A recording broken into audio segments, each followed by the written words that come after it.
Customer बोलता है कि लास्ट टाइम तो सस्ते में लिया था, अब इतना महंगा क्यों हो गया? और आप उसे कहते हो कि सर कॉस्ट बढ़ गया है, हम क्या करें? Welcome to the series sale psychology episode number 21, how to increase the price. देखिए, इंडियन कस्टमर्स ना प्राइस सेंसिटिव नहीं होते, लॉजिक सेंसिटिव होते हैं। उन्हें सिर्फ इतना बोलेंगे ना कि प्राइस बढ़ गया है तो उन्हें लगेगा कि आप उसे ठग रहे हो या फिर अब आपसे वो नहीं लेना चाहेगा। बट अगर आप उसे प्राइस बढ़ने का कारण बताओगे, उसे रीजंस बताओगे, तब वो आपके प्राइस को जस्टिफाइड मानेगा। मान लो कि आप सेंटेड कैंडल्स बेचते हो और आपके कैंडल का प्राइस 500 रुपए है, बट अब आप उसे बढ़ा करके 700 रुपए करना चाहते हैं।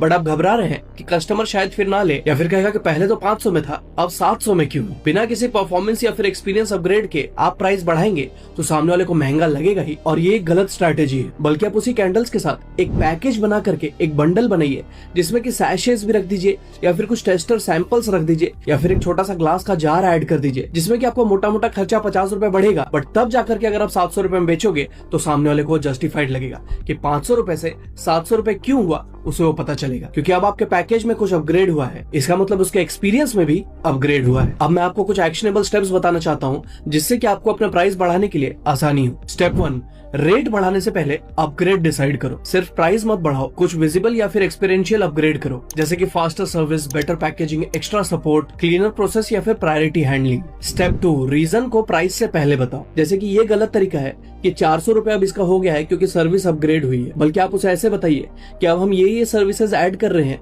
जो कि लॉन्ग टर्म में आपको बहुत ही बेनिफिट देगा, इसलिए इसका रेट 400 रुपए हो गया है। स्टेप 3, अपग्रेड को कस्टमर के फायदे में बताओ। उसे ये मत बताओ कि हमने सिस्टम चेंज किया है या फिर हमने ऐसा कुछ चेंज किया है, हमने रेट बढ़ाया है। अगर महंगाई बढ़ने की वजह से रेट बढ़ा है, उसे बताओ कि अब आपका टाइम वेस्ट नहीं होगा। सिर्फ ये मत बोलो कि बेटर क्वालिटी मिलेगी, बल्कि और रिलेटेबल साउंड करो। उसे ये बताओ कि प्रोडक्ट और भी ज्यादा दिन चलेगा, और भी ज्यादा ड्यूरेबल हो गया है। स्टेप 4, अपने प्राइस को लेकर के कॉन्फिडेंट रहो। हम सस्ते नहीं, क्लियर और रिलायबल हैं। स्टेप 5, स्टाफ को भी सेम स्क्रिप्ट सिखाओ और सेम ट्रेन करो, बिकॉज अगर आप क्लियर हो और आपका स्टाफ कंफ्यूज है तो भी कस्टमर डाउट करेगा। देखिए, कस्टमर रेट से नहीं भागता, वो अनसर्टेनिटी से भागता है। तो जब आप रीजंस देते हो तब आप सिर्फ प्राइस नहीं, क्रेडिबिलिटी सेल करते हो। ऑलराइट, सो ये सेल साइकोलॉजी सीरीज का एपिसोड नंबर 21 था। हमने ऐसी और भी एक्साइटिंग और इंटरेस्टिंग सीरीज निकाले हुए हैं, और आगे इसी सीरीज में बहुत सारे टेक्निक्स और स्ट्रैटेजीज लाइंड अप है, जिससे कि मैं आपको सेल्स और बिजनेस इंडस्ट्री का मास्टर बना दूंगा।